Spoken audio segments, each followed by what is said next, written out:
What's up, guys? How you guys doing today? This is Sammy, and let's get right down to it. Now, normally I don't do things like this, but it's been driving me crazy since the last few days that what's going on in LA. Want to give you just my opinion on things. What they have done to our country by allowing these millions and millions of people to come into our country, and look at what's happening to the towns all over the United States. And a lot of towns don't want to talk. It's not going to be Aurora or Springfield. A lot of towns don't want to talk about it because they're so embarrassed by it. In Springfield, they're eating the dogs, the people that came in. They're eating the cats. They're eating the pets of the people that live there. And this is what's happening in our country.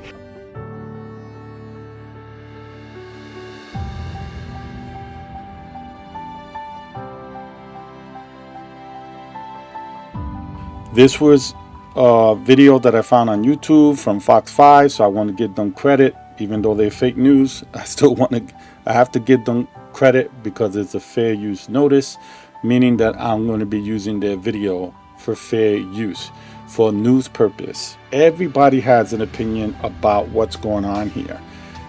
I'm just giving you my opinion and what I think. This is not America. This is not how we as Americans should have to live. This is not how this young man, as a young Hispanic man going to work at 7:30 in the morning, needs to be greeted at the beginning of his day, so that he has to worry about what's going to happen every time he turns the next corner. So that he has to worry about whether or not, if there's an emergency, he should even call the police, whether or not people should go to work, whether or not people should go to school. That is the fear which is being instilled into an entire community, and we have a responsibility to make sure that something is done about that. So we sit here today, we join together as a community to simply say no more. No more. No more. No more. No more. No more. ICE, stop profiling individuals. ICE, stop terrorizing our communities. ICE, stop. ICE stop. ICE, stop. ICE stop. ICE, stop. I stop. Because if you don't, one of the things that you're doing is harming individuals that have done nothing wrong. That's what you did to this young man. It's not acceptable. And if it's not acceptable for him, it's not acceptable for anybody. Now, this poor U.S. citizen that lives out in Long Island, which is basically not far from where I live, I think about what's happening and how these government agencies are doing their work. Now, Donald Trump, I praise you for doing what you're doing. I think people that commit crimes and you in this country illegally, you need to be deported. Now, let me make that clear. People that do crime and you are caught, you legally need to be deported.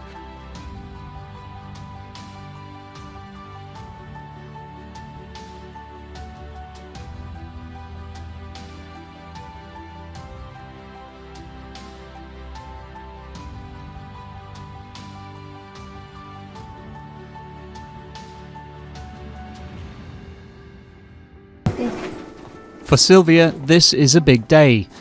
After 5 years of legal proceedings, she's reached her final hearing. Today, immigration officials will tell her if she'll be sent back to Mexico, a country she left more than 20 years ago to make a better life for herself in the US. After 2 hours of waiting, the verdict is given. 10 minutes ago, the immigration authorities told me I'm out of options with my case, that there's nothing else I can do. They've given me 2 weeks to leave. It was along this beach that Sylvia and her husband first entered California back in 1992. At the time, the border wasn't as well guarded. There were fewer patrols and no fence. Once they were in the country, false papers were easy to obtain. For 2 decades, Sylvia lived what appeared to be a normal American life. She got a job at a hotel and had 3 children. But her past caught up with her when a colleague reported her to the authorities. The only thing I said to the police was that everything we've got through our own hard work. We've never done anything wrong. An estimated 11 million people live in the US illegally, at constant risk of deportation, even while large parts of the economy depend on their low-paid labor. It's a system that in some perverse way works in the sense that you have people in the country without papers, but it's a flexible, disposable, expendable workforce. They live here for a long time, have kids here, work here, pay their taxes, but then all of a sudden that the enforcement becomes different. Sylvia is on the receiving end of this enforcement and is preparing to leave her home of 20 years. Her two sons are staying put. As they were born here, they have American passports. I'm gonna stay here and keep studying, go to college, and have to support my little brother so they could go to school here and help them become something better here. And we're gonna be visiting my mom every once a week. Sylvia is moving to Tijuana, a few minutes' drive from the border. If there is a silver lining for her, it's that she'll get to see her husband for the first time since he himself was deported from the US 3 years ago.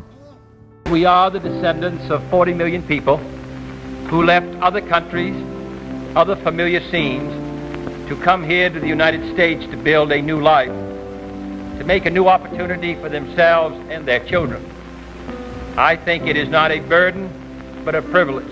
We lead the world because, unique among nations, we draw our people, our strength, from every country and every corner of the world. If we ever closed the door to new Americans, our leadership in the world would soon be lost. The country is better off. Our soul is constantly renewed. Our spirit is invigorated when people come here and realize the blessings of America. The lesson of these 236 years is clear. Immigration makes America stronger. Immigration makes us more prosperous. And immigration positions America to lead in the 21st century. Immigrants have done so much for America during this pandemic and throughout our history. Immigration has always been essential to America. They're bringing drugs, they're bringing crime, they're rapists. And I will sign a day one executive order ending automatic citizenship for the children of illegal aliens. These aren't people. These are animals. Come on, if people are hardworking citizens or Americans or people that come from other countries, whether it's from, in this case, Mexico or South America, and they come to this country illegal, I want to say the first thing is first. First of all, me personally, I would not go to any country illegal. I have family that are law enforcement or retired law enforcement, or I have very good friends that I play baseball with, and they are police officers here in New York City. But I got to tell you, what's going on in this country, let alone, in the world, but what's going on in this country is the fact that people are being deported even if you don't do a crime. I mean, come on, there's a level that is frustrating, and there now I could start to understand why the protests. Now, I don't recommend any protest that will cause harm to law enforcement. Please don't do that. If you're gonna assemble peacefully. Don't block roads, highways, streets. Do it right and assemble. But I get it. People do it and they go a little bit beyond, because when you do things peacefully, it doesn't go to the news media. News media only pick up bad stuff. I could understand that, but you're forcing yourself to get arrested. You can get hurt. Something really bad can happen to you, or someone else can be hurt.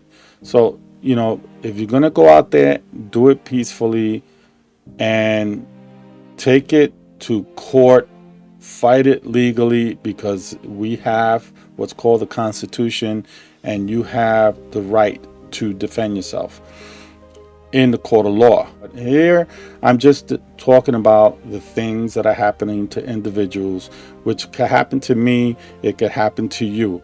And it happened to this innocent guy, young man, out of Long Island, where he was just simply minding his own business, got picked up as a passenger, and he ended up leaving to go to work. As he's driving, his friend or family member, whoever it is driving. They get pulled over.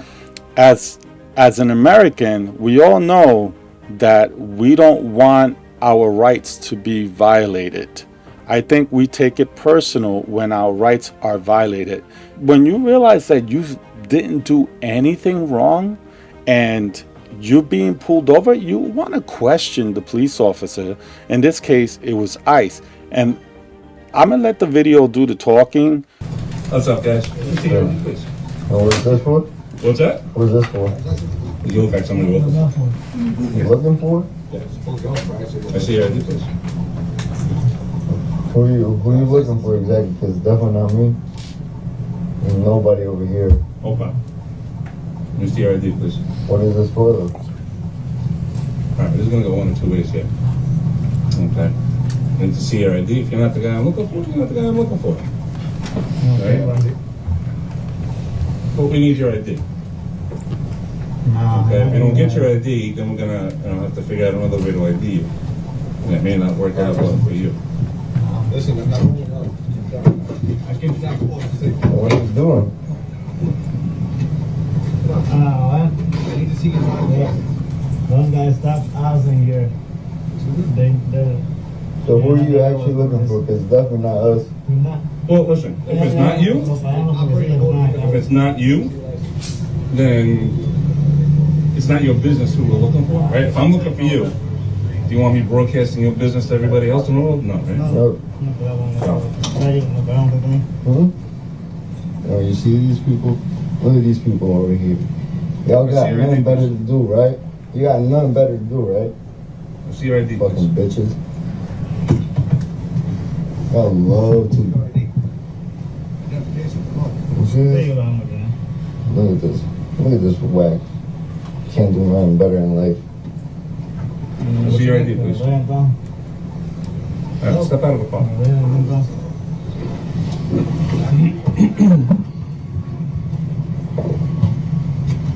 You got any weapons or anything in your car? So there's the individual, the young man. As you can see, he is the passenger. They opened up his door, and you got guys with guns and badges, and you pretty much, you start to get a little nervous, and you don't know what's going on. You know, it could have been anything. You don't know what's going on. So you have the right to ask what's going on. The ICE agent, in this case, this particular guy with the glasses with no hair in his head, comes up to him and demands to ask for ID. And because this guy was standing his ground and he knows his rights, he was questioning him. Now, that's something probably what I would do, but I would be so fearful that I would give up my rights and give the ID, right? That's just, a lot of people would tell me, just give your ID. What's the worst thing that can happen? Absolutely nothing, right? You just give your ID and allowed these people to violate your rights. Now, here's the flip side. Again, this is just my opinion. Here's the flip side of that. The flip side of that is this. I am driving and minding my own business, and I get pulled over for nothing at all. You know, at all, nothing. And you're going to come up to me and right away ask me for my ID when I feel like I did nothing wrong. Any reasonable person would articulate that I've done nothing wrong. And you're asking for my ID, I'm going to question you. I'm going to ask you what's going on. That is a reasonable person. That's just what you would do. A reasonable person would do that. At the end of the day, I want to go home to my family. I want to go to work. You know what? Let me give you the ID and whatever. What is that going to prove? Why don't the police officers, if they're looking for a specific person, and you got all these law enforcement surrounding you, then don't you think that they should have a picture of the suspect or the person that they're searching for to know what they look like, other than just their name and whatnot and date of birth? So yeah, I think we all would agree that if you know that you're about to go out there, I'm a police officer. All right, we're looking for this specific guy. His name is so and so, and this is what he looks like. Go out there and find him. He's normally in this location and whatever. Now, I pull the person over. I'm going to look at what I was taught and look at the person's face and match and say, you know what? It's not you. Goodbye. I do apologize, and move on. That's what I would do. I think if I was a higher up, commissioner, I would advise my police officers to do that. Why? Why? Because there are unfortunately a lot of lawsuits going on where we as taxpayers are giving money away to people, and sometimes some of these people, again, I'm on both sides, but sometimes some of these people do not deserve $1 million settlement. In this case, this guy deserves now to sue the government or the state or the city, whoever he's going to sue, with this lawyer to sue because his rights were violated. His civil rights were violated. His Fourth Amendment right was violated. Now, if this officer was worried about his safety, I would not be looking at the phone like that. If I'm a police officer, I would not be looking on the phone like that if I'm that close. No way, no way would I be looking at my phone. I'll leave my other partners to be looking and identifying this individual. I will be paying attention, and I wouldn't be wearing dark glasses, that's for sure. I'll be paying attention. Again, this is totally ego right here, 101. There's two sides of the story. There is give up and show your rights. You give up your rights, or know your rights and know what you are by law can do. Now, if you give up your rights, right, according to a lot of friends of mine, they're going to say nothing's going to happen if you give up your rights. Nothing's going to happen. How would you know that? How would you know if nothing is going to happen to you when you give up your rights? Under the law, by law, okay, this is all about law. This is not about ego. This is not about me or you. This is not about my toughness towards your toughness. I'm going to lose. These guys have guns and badges. I know I'm going to lose. But here's the take. If I decide, and this is what people do, I wouldn't do it, but this is what people do.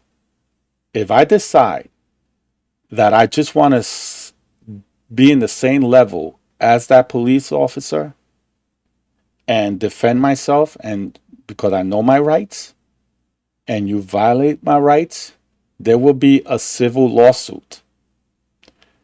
Video will prove it, that I did nothing wrong, and yet you are violating my rights. This may take years, but at the end of the day, I'm going to be getting $100,000, $200,000, and I'm not even worried about how embarrassing it will look like, whether I go to jail for 2 or 3 days or a week. So I'm looking at it in both ways. I'm looking at it in the police officer's point of view, what their job is, what they're entitled to do, what legally they're entitled to do. If they are doing it legally, I doubt it. And then I'm looking at it at the other person's point of view, where there's two perspectives on it. One is give up your rights. The other one is don't give up your rights. It's fair to say that at the end of the day, if you choose not to give up your right, you're entitled to it. Nobody should tell you otherwise. You are entitled to do what you wish to do under the law of your rights. We live in United States of America, for crying out loud. We do not live in Nazi Germany or in North Korea. We don't. This is a free country. People who wanted their freedom over the British Empire back in 1776, what this country would have been like if we don't fight for what we know is right. It's that simple. But do it right. Nowhere for thousands of years anybody's ever done it right. There's always been people who go above and beyond to prove their point of innocence. And this is what's happening right now in LA with the riots that's going on.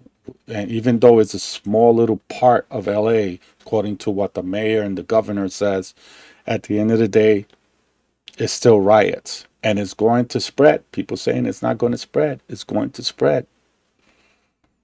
And we live in a world where God created this beautiful blue planet. If you look, we should be grateful how technology has made us look at from the outside in, to be able to look at the planet. Just to think that this beautiful blue planet by itself in the solar system, in the galaxy, in the world, just to know that God created this for us, shouldn't we protect it in unity? We can't. For thousands of years, we have always been through wars. The Bible encourages us, believers, to seek God's guidance through prayer and to present the request to Him with thanksgiving. This can help to relieve worry, anxiety by placing our trust in God, wisdom, and power. In Matthew 6, verse 25, it says, "For this reason I say to you, do not be worried about your life, as to what you will eat or what you will drink, nor for your body as to what you will put on. Is not life more than food, and the body more than clothing?" In Philippians 4, verse 5 to 7, it says, "The Lord is at hand. Do not be anxious about anything, but in everything by prayer and supplications. With thanksgiving, let your requests be made known to God, and the peace of God, which surpasses all understanding, will guard your hearts and your mind in Christ Jesus." In Psalms 23:4, "Even though I walk through the valley of the shadow of death, I will fear no evil, for you are with me. Your rod and your staff, they comfort me." I think I'm going to leave it with that. Psalms 23, verse 4.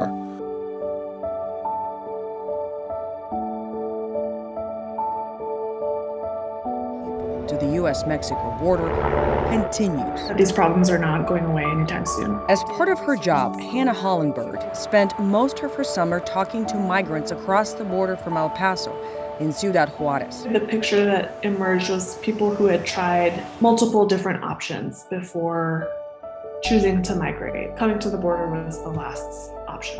A lot of immigration policy seems to be based on fiction. And the fiction is that we can stop people from migrating. When really what we need to do is expand migratory pathways, including visas, work visas, family reunification visas, and then restore the right to asylum. We need to see what the Bible actually says about it so that we can respond. As Christians, we need to make sure we're not just towing the party line, we're actually drawing from the well of God's word. Let's start by defining a nation state. This is coming from Britannica.com. A nation state is a territorially bounded sovereign polity, a state that is ruled in the name of a community of citizens who identify themselves as a nation. Where do nation states come from? That is a disputed idea. Some people say that the French state that emerged from the French Revolution is the first nation state. That was 1789. Others say really it was the British Commonwealth in the 1600s. Vishal Mangalwadi, who wrote the book That Made Your World, it's about the Bible and its influence on Western civilization. He says that the nation state is an idea that emerged from the Protestant Reformation. He credits the Netherlands and Switzerland as being the first nation states. You want to know what was number 3? The United States of America. In 1776, when we fought and won our war for independence and then established ourselves under the Constitution and the laws of the land as the United States, as a single nation. Nation states are really an idea that come out of the Western world, out of Christian civilization, out of Christendom. And there's a reason why. It's because the idea of the nation state really doesn't have its origin in England or in America or in the Netherlands or in Switzerland. It actually has its origin all the way back in ancient Israel. In Israel, you had 12 tribes. Israel had 12 tribes unified under a single government, under a single prophet named Moses, who then appointed magistrates within the tribes to oversee the tribes. Later on, there were judges who God would raise up to deliver Israel and establish justice. Then, of course, we had the first king, King Saul, and then King David and the Davidic dynasty. Eventually, Israel broke off into 2 nations, Israel in the north, Judah in the south. But this idea of a nation state really comes from the Bible. It is a thoroughly biblical idea. Prior to the Reformation, other than ancient Israel, there really weren't examples of nation states as we understand them in the modern sense. You had city-states, think about Athens or Babylon, and then you had empires like the Persian Empire, the Greek Empire, the Roman Empire. But you didn't have bounded political states that were defined by a particular ethne or ethnos, a people group. Instead, you would have these centralized, expansive, overarching, overreaching entities. The boundaries would be a little bit loose. I would very much encourage you to look into the work of Vishal Mangalwadi. He talks about this brilliantly, and he can help you understand it as he's helped me understand it. But nation states are a biblical invention. They are a Christian, I would even say Protestant concept. They're rooted in Scripture. Acts 17:26 records the Apostle Paul speaking on the Areopagus, Mars Hill. And he says this, "From one man he," meaning God, "made every nation of men that they should inhabit the whole earth, and he determined their appointed times and the boundaries of their lands." So this idea of a people group inhabiting a particular land with boundaries around it, also known as a nation state, governed as a single entity, that is a biblical idea, and it comes from God. It's actually part of God's plan. And what is the purpose of these nation states? Well, according to the Apostle Paul, they facilitate man's discovery of God. Paul says in Acts 17:27, God intended that they would seek him and perhaps reach out for him and find him, though he is not far from each one of us. God established the nations so that the nation state itself would be a vehicle and a tool to lead people to God. If you know the story of humanity, especially as recorded in the Bible, you know that although the nations were initially developed by God, sent out from the Tower of Babel when he confused their languages, they very quickly turned away from God. You might even say they never really followed God. And according to Deuteronomy 32, God apportioned the nations according to the number of the sons of God. And so it seems like God gave authority to divine beings, what we might call angels or members of God's divine council, to have authority over these different nations. But very quickly, those angels, those celestial beings, started aggregating power and glory for themselves, and you started getting regional and ethnic deities and pantheons, as opposed to nations worshiping God. So the purpose of these nations was lost very quickly. And lest we think that all hope is lost, God actually reestablished the purpose of nations and reestablished their function as vehicles for bringing people to himself. Do you know when he does that? Matthew 28:18-20. That's when Jesus says, all authority in heaven and on earth has been given to me. Therefore, go and make disciples of all nations. Go and disciple the nations. They are to be governed by God, and they are to facilitate man's search for God. The Great Commission bound up with this idea of nation states. Before you had empires, city-states, now you've got nation states, and their purpose is to draw people to God. It's very nice for us as Christians to have people divided up into nation states so that we can study the culture of that nation state and then travel to that nation state with the gospel like a William Carey and evangelize them.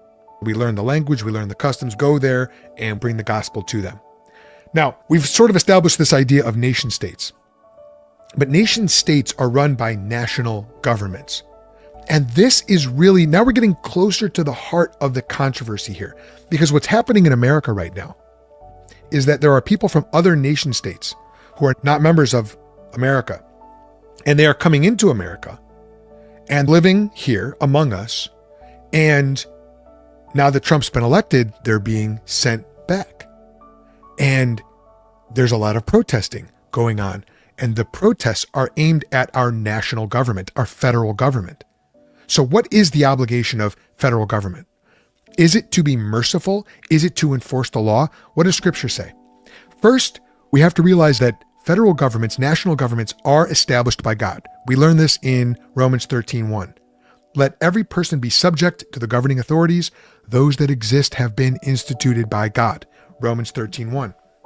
The purpose of government is to establish a situation where the citizen's good can be pursued and flourish.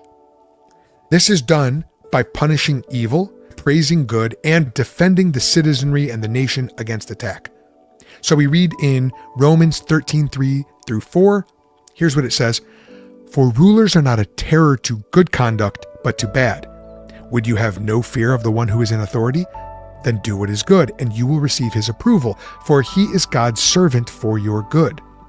1 Peter 2:13-14 talk about the responsibility of government to praise what is good, to positively sanction good behavior. It says this: Be subject for the Lord's sake to every human institution, whether it be to the emperor as supreme, or to governors as sent by him to punish those who do evil and to praise those who do good. This is why God has established legitimate governments. Now, there's a third function of government, which is to protect citizens. It's to keep the nation intact. It's to defend those borders and boundaries that Paul talked about in Acts chapter 17.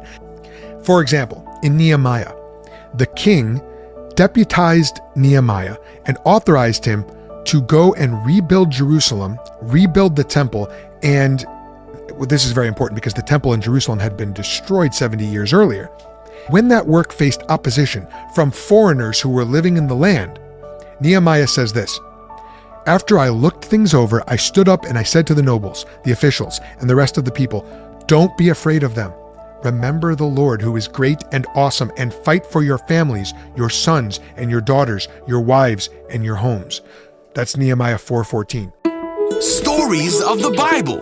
Nehemiah rebuilds the wall. The king asked why Nehemiah was sad, so Nehemiah told the king about his people in Judah. Nehemiah prayed and told the king he wanted to rebuild the city of Jerusalem. Meanwhile, there were some officials from nearby lands who heard Nehemiah was rebuilding the wall and were upset. Oh man! They laughed at the Jews and made fun of them. But Nehemiah said, Hold on. The God of heaven will give us success. We serve him. Nah, whatever. The officials from other lands planned to fight the Jews. But the Jews prayed to God and put guards on duty day and night. Nehemiah stationed people to defend the city where it was weak. From that day on, half of the people did the work with swords at their sides, and the other half were armed to defend the people working and the city. After 52 days, the city wall was finally finished. All of Judah's enemies were afraid because they realized that God helped people finish the work. Jerusalem was large. It had a lot of room, but only a few people lived there. So God gave Nehemiah the idea to gather more people to come and live in Jerusalem now that the wall had been rebuilt. And many people returned home to Israel as God gathered his people together again. A teacher of God's law named Ezra came and read the book of the law to all people who could understand. Yeah! Then they worshiped God and promised to follow God's commands. So here you've got a deputized, legitimized authority. They're rebuilding Jerusalem, and this legitimate authority is commissioning the people to defend themselves, to fight. Nehemiah doesn't do all the fighting himself. Rather, he establishes a working militia, people who would labor with a trowel in one hand and a sword in the other. It's very similar. If you're an American, you're watching this, you're going, yeah, that sounds like a well-regulated militia. That sounds like what the Constitution calls for. You know, in the Second Amendment, we have the right to bear arms. Why? So we can defend our livelihoods, our homes, our families, our homesteads. A foreign invasion negates the legitimate purpose and boundaries which God has instituted. Remember, God instituted these boundaries so that you would have a people group living in a land, speaking a language, sharing a culture, who would then seek God together. That's going back to Acts 17. National defense, protecting against invasion, is a biblical idea. We have to understand this. We're talking about government here. We're not talking about us as religious individuals. We're talking about the role of government and the corporate body that we call the nation or the nation state. According to the Bible, God does care about national defense, the defense of a nation. God raised up judges and heroes to deliver his people. We can read about that all throughout the book of Judges. Abraham in Genesis defended Lot, his family member, when Lot was kidnapped. Abraham actually had 318 men in his household who were trained for war, and he went out and defended his family. Then, of course, we see the account of David and Goliath. This is the quintessential example of a hero defending a people against an invading force, the Philistines. Read about that in 1 Samuel 17:47. You have Nehemiah's defense of Jerusalem. God uses armies to defend nations. We read about this in Joel chapter 3, verses 9 and 10. Here's what it says. Proclaim this among the nations. Prepare for war. Rouse the warriors. Let all the fighting men draw near and attack. Beat your plowshares into swords and your pruning hooks into spears. Let the weakling say, I am strong. So Joel is talking to the nations of the world, and he's saying, prepare for war. War is a function of nations, of people groups, of ethne. Now, while national defense is a legitimate concept, and it is ultimately fought by human beings, according to the Bible, it's God himself who delivers in an ultimate sense. Psalm 83, 1 through 8 talks about this. In that psalm, we find Asaph's words. Asaph is pleading with God because Israel is about to be invaded by several foreign people groups. You've got the Edomites, the Ishmaelites, the Moabites, the Hagrites, the Gabalites, the Ammonites, Amalekites, Philistines, inhabitants of Tyre, and Assyrians. They're all getting ready to attack Israel. And Asaph says, O God, do not keep silence. Do not hold your peace or be still, O God. They say, come, let us wipe them out as a nation. Let the name of Israel be remembered no more. Asaph was aware of something that we need to be aware of as well. Because Israel was the first and archetypical nation state, there are principles we can learn from Israel's experience and what God commands Israel to do. We're going to look at how nations should treat sojourners based on God's commands to Old Covenant Israel. For example, Leviticus 19, verse 34. You shall treat the stranger who sojourns with you as the native among you, and you shall love him as yourself. For you were strangers in the land of Egypt. I am the Lord your God. God is saying, treat sojourners the way that you treat yourself, the way that you treat citizens, the way you treat your countrymen. Don't oppress them and treat them as second-class human beings. These are people made in the image of God. Treat them lawfully, treat them equally, treat them well. Don't oppress them. We also learn this. Sojourners have a responsibility too. Sojourners must assimilate and submit themselves to national laws. Let's talk about this. Let's talk about the obligation that immigrants have. Sojourners are here temporarily, but they can become citizens. Regardless, though, whether they're here temporarily or not, they must submit to the law of the land. Exodus 12:49 says that there is to be one law for both the sojourner and the citizen. We don't have unequal laws. The sojourner is obligated to assimilate, submit to our laws, and try to assimilate. Speak the language of the people. Language is how we communicate. Language is one of the big uniting factors of a people group, of a nation state. If you're entering into a nation state and you want to be there, you want to participate, you should assimilate. In Genesis 11, there was a mass of people all living together, and they all had one language.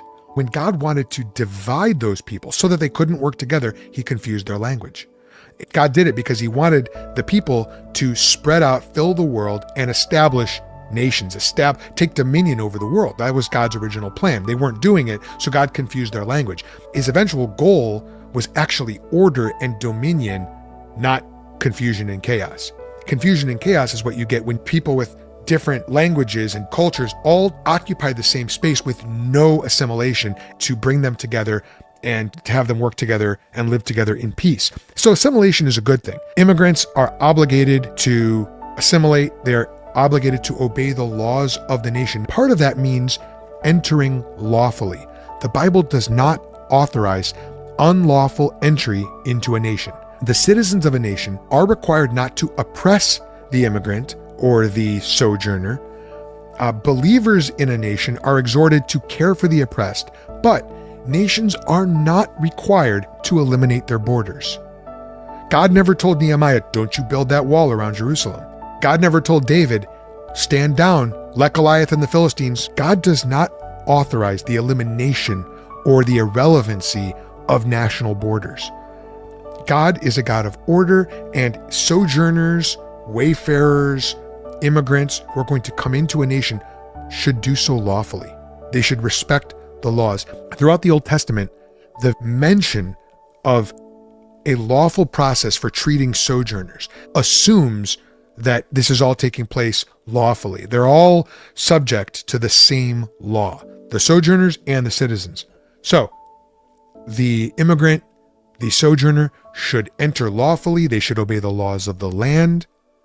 They should assimilate. They should adopt the language and customs of the nation that they are entering. That doesn't mean that you forget that you are Scottish or Mexican or Irish or Russian when you come to America. But if you want to join America, you should adopt American customs. And maybe that sounds very harsh to some people nowadays, but I think that's because we've forgotten what a nation state really is. We've blurred the lines between our obligations as individuals and the church and what a nation is for and why we have boundaries and borders, what a nation is. A nation does have a shared culture. Now in America, that culture is the product of a melting pot and all these ethnic groups which have come over the last 250 years. But we do have a culture. And this is why other nations can sort of talk about American stereotypes. Oh, that's so American. Why can they do that? It's because there is an American way of life. And other nations recognize that, and members of other nations, citizens of other nations, want that way of life. And that's why so many of them are pouring across our border, because there is an American way of life. We value the principle of freedom of conscience and freedom of religion. I'm not saying that we exclude them if they hold to another religion, but we ought to encourage immigrants and sojourners. Because America was founded as a Christian nation and Christianity happens to be true, the Bible happens to be the correct worldview, that's where we're getting all these principles from, we should encourage sojourners and immigrants to adopt biblical Christianity. Now, I'm saying this as a biblical Christian, and my point in this video is not to debate why Christianity is true. I do that plenty in other videos, but the biblical God is the true God. So there's an assimilation that happens. What we're calling for is for people who want to come here Don't give up your identity, but do what you can to join our culture and to assimilate into it. All right. And that's called seeking peace. There's another obligation that a sojourner or an immigrant would have when coming into our nation, and that is to seek the prosperity of the city to which you have been sent. We get this idea from Jeremiah 29:7.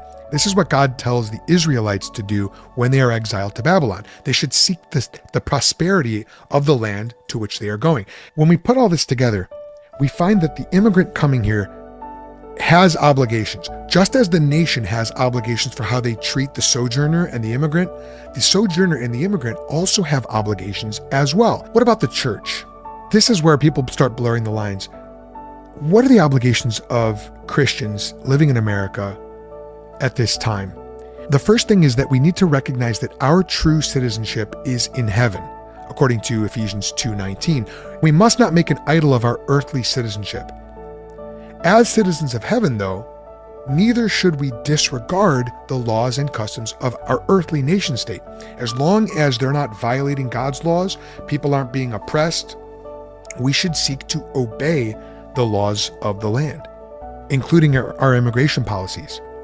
We should encourage submission to all human institutions, according to 1 Peter 2:13 and 14. That includes immigration laws, that includes borders, and at the same time, we are to care for those in need. Recently, Vice President J.D. Vance mentioned something called the Ordo Amoris. The Ordo Amoris is the order of loves. This is a biblical Christian concept, which says first we care for our own families.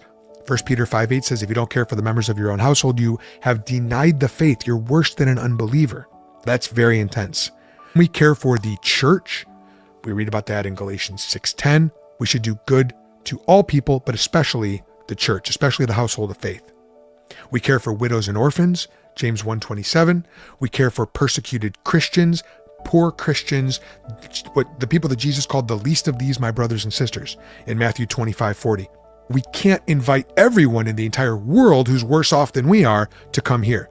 We can actually work to better their situation, as the church has done for millennia, by sending missionaries who bring literacy and all the other wonderful healthcare, scientific advancements to different nations.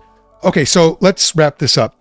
Would Jesus protest with illegal immigrants against ICE? No. Jesus did not spend time protesting government policies in his earthly ministry. And even today, Jesus is not a protester. Jesus is Lord. Jesus is Lord of all nations. The government does not have the role of coddling lawbreakers, nor should the government oppress lawbreakers. The government is not to be vindictive. The government is to be just, fair, and impartial. We as Christians should seek the good of our household, our neighbors, our cities, our nations, and the sojourners who are here in our nations, and people abroad. In that order.